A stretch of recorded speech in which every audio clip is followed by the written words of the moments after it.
This broadcast is brought to you by Scenic Productions LLC and fueled by the following.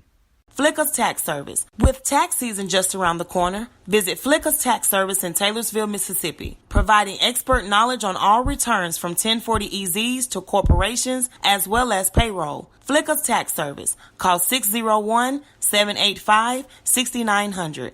Southeastern Baptist College, empowering students to reach their spiritual, academic, and athletic potential. Discover the difference at your hometown college. Southeastern Baptist College, equipping the saints.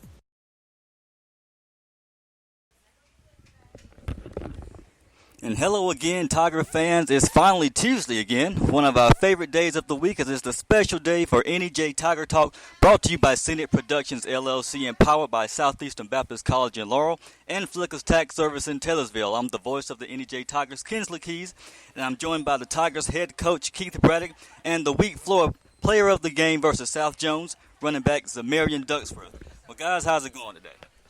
Good. Everything's good. Glad to be here. All right. How about you, Zamarrion? Oh, it's going great. Going good. That's good. And guys, sitting here eating this good food provided by Walker's Dairy Bar. Guys, I tell you, they have some of the freshest food in the South. If you guys haven't checked out Walker's Dairy Bar, please do so. Well, guys, we're going to go ahead and get the show on the road. Coach, congratulations on getting back in the win column after defeating the South Jones Braves 48-23 last Friday in the jungle. Now, last Tuesday during the NEJ Tiger Talk, you described the Braves as being big, physical, and athletic. Is that the team you saw Friday, and do you feel the Tigers were evenly matched against the Braves? Yeah, I thought they were just who we thought they were. We knew they were big, O-line wise up front, and had some skilled guys, and you were able to see that a couple times when we were on defense. Their skilled guys got out in space a little bit. But I was really, really proud of our kids. I thought it was our D-line's best performance and our offensive line's best performance. So, yeah, they were who we thought they were. But really proud of our kids and our coaches for the way they've worked this year and last week and even yesterday of this week. We're just trying to get better each and every day, and I think it showed Friday. Yeah, you're exactly right, Coach. I mean, like you said, you saw the lines both come alive, and I'll tell you, since the start of the season, I think the game last Friday was like one of the best performances that I've ever seen from both sides of the ball. I mean, the offensive line, they were really coming off the snap, and I mean, the defensive line, they were really getting after it. All the other skill positions, I mean, they were really balling out Friday. And so it was one of the best ball games that I've seen thus far. Just everybody just seemed to just really come alive during the game. And obviously during this game, the running game was able to open up the best it has all season. So talk about the offense as a whole and what you feel contributed to such a successful rushing attack. Well, I think the guy that's sitting beside me obviously did a really good job. But we have two running backs, and both of them are good players, and our quarterback's a good player. And we can be balanced and spread the ball out. But our offensive line had a really good week of practice, and they really played well. And I don't, know if it was anything other than those two or three things. I will say one thing South Jones was doing. They take some chances and they gamble with a blitz here or there, a 5 or 6 man front, and they get you a lot of times. But if you can get a hat for a hat on them, that's O-line terms. If you can get a hat on a hat and get in their way, there's no second level. There's no linebackers because they're at the line of scrimmage and they blitz. And in the previous few years, we haven't been able to do it, and we've had to, take some losses in the backfield, get hit in the backfield. The other night, they got us once or twice, but for the most part, we were able to get a hat on a hat, and there was no second level, which is linebackers and secondaries, and then these guys, our players, did the rest. So considering that, was there something about the Braves' defensive scheme that was revealed on tape that your offense coordinator that made him be so committed to the ground game? No, I just think it was working. I think we had some things in the passing game, and we knew if we could hit on them, we could loosen them up, and we did. I think Mason was 4 for 5 or 6 for 7, something 5 for 6, something like that, and for a touchdown. And we knew if we could get them in some formations, and once we did that and were successful there, it allowed the ground game to be to be successful. And I just think the fact that it was working, why change or do anything different? It was working, and these guys did a great job. Zamarrion and Tony and Mason, and even though Zach Dice come in late, they really did a tremendous job. You're exactly right. They did, Coach. And just, Coach, when I was watching the game, I really just couldn't believe, the rushing game. I mean, it was just phenomenal. And I mean, Coach, just think about it: 211 rushing yards by Zamarrion, 134 by Tony Barnes. Did their performance or numbers shock you or anything like that? Or did you expect to have them to have that type of success running the ball? Well, it didn't shock me because I know how they practice, and I know what kind of kids they are and what kind of players. The fact that our O-line blocked the way they did and both backs had success the way they did, I wouldn't say was a surprise, but they did make it look easy at times. And that's no discredit to South Jones. I don't at all mean that. I'm simply bragging on our kids and how proud I am of them. It's just it's one of those things when it started clicking. It clicked from the play call to the execution of the offensive line right on through the backs and the quarterback. Okay. Now, also, I believe it was during the second half, things got kind of out of hand as Braves receiver took out his frustration on one of your players after the whistle. And after the squabble was broken up, you gathered your team on the sideline. Do you mind explaining what you were telling them? Well, I don't know if this program is PG or X-rated or what. I don't know if I need to say all that. No, I'm just kidding. It wasn't negative.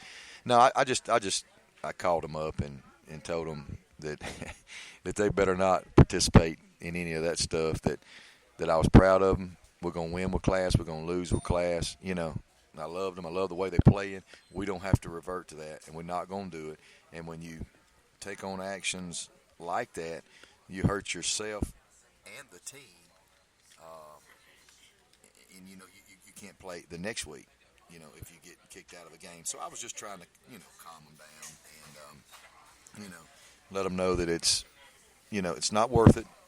Don't be selfish. Put the team first.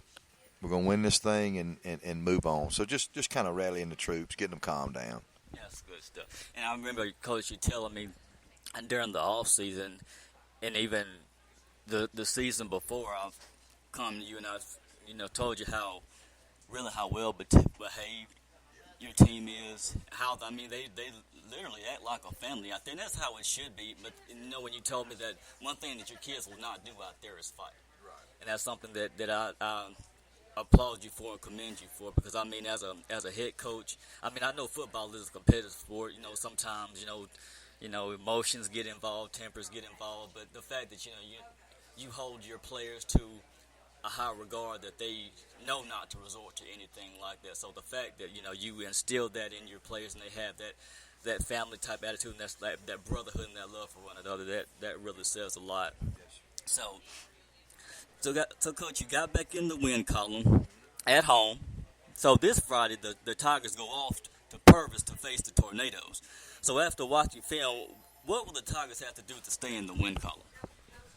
Well, obviously, we've got to have a great week of practice. And I think yesterday was a good day. We've got to have a good week of practice first.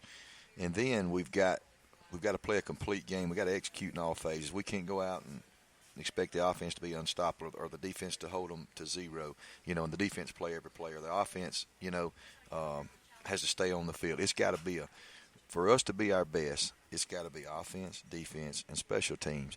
And that's our vision and that's our goal.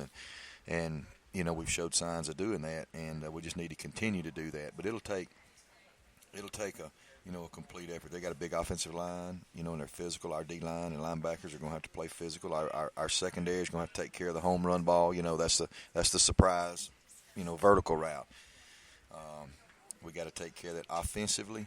Offensively, I think we got to continue improving on our run game and doing a good job with it. But we've got to also continue being successful in the passing game, whether it's asked to be done 5 times, 8 times, 11 times. You know what I mean? In other words, take what they give you. So that's what needs to happen, and we obviously got to win the special teams. Exactly. All right, Coach. Well, thank you for that, Coach. To talking about last game and also giving us your outlook on this week's contest against the Purvis Tornadoes. Well, guys, we're going to step away for a moment, and when we come back, we'll hear from our Scenic Productions LLC Player of the Game, running back Zamarrion Ducksworth. So stay tuned.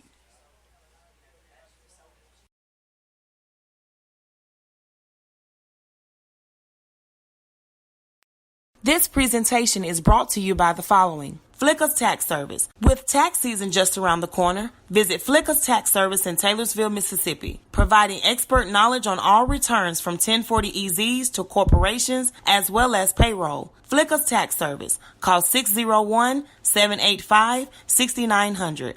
Southeastern Baptist College, empowering students to reach their spiritual, academic, and athletic potential. Discover the difference at your hometown college. Southeastern Baptist College, equipping the saints.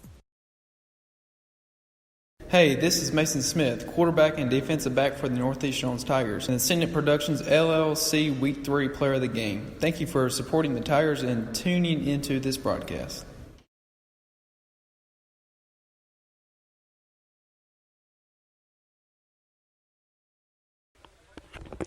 All right, and welcome back to NEJ Tiger Talk. I'm here with senior running back Zamarrion Ducksworth, who amassed 211 yards on 16 carries, which earned him the Scenic Productions LLC Player of the Game. Well, Zamarrion, how's it going? Oh, it's going good. All right, y'all smiles over there. That's good stuff. Hey, after a performance like that, man, I'll be smiling ear to ear, too. But for starters, what are your thoughts about your 211 rushing performance this past Friday? Get credit to my offensive line and my wide receivers for blocking so well. Without them, I wouldn't have never been able to get that many rushing yards. I hear you, man. That's always got to give credit to the offensive line. I always tell people, it doesn't matter how good of a running back, quarterback, receiver you are. If you have no offensive line, it doesn't matter. It all starts in the trenches. No discredit to those other skill positions, but hey, let's just be honest here. So, were you surprised when you found out how many yards you racked up Friday? Yes, sir, I was. When Coach McKeever came up and told me, I was really surprised. I started smiling hard and laughing. I was like, there's no way I got that many rushing yards. I mean, hey, sometimes when you get up in the 200s, it does kind of get unbelievable. I mean, hey, if you did it, you did it. And, man, when I watched you Friday, I really wasn't counting, to be honest, but I was like, after this guy has broken this many runs, this guy he can't be in the 200s yet. But then when I looked at the stats on Max Personal, this guy really did run for 200 and something yards. I mean, that's just really outstanding. But as Zamarrion, you and Tony both put up some impressive numbers Friday, and you guys have been a solid 1-2 combo of senior running backs. How do you feel you guys complement each other? We compliment each other. We push each other hard, making sure we're doing the right stuff. We always have each other's back and stuff. We always make sure we get the right plays together and stuff in practice. That's really how we compliment each other. Okay, and that's good stuff. And one thing that I know, even like Coach Braddock mentioned, at the before the broadcast started, you guys, I mean, anytime you have two different types of runners, because I mean, you seem to me you're more of the skip the speed, scat back. And now I'm taking any speed away from Barnes, because Barnes has some wheels too. But he's bigger back, the more of the power back. So I mean, when you have that really type of combination, it really gives you really balance on offense. Would you agree to the same, Coach? Yeah, I would. They really. What you see is deceiving with both these kids. I don't know if Tony and Zamarrion's going to probably elbow me here. I don't know if Tony may be faster, but then I don't know at times taking a lick, you're like, Lord, Zamarrion's never going to get up. He's the one that hops up. You know what I mean? They kind of, and then when you think, well, Tony's straight big downhill, and he is. He's a big one-cut guy.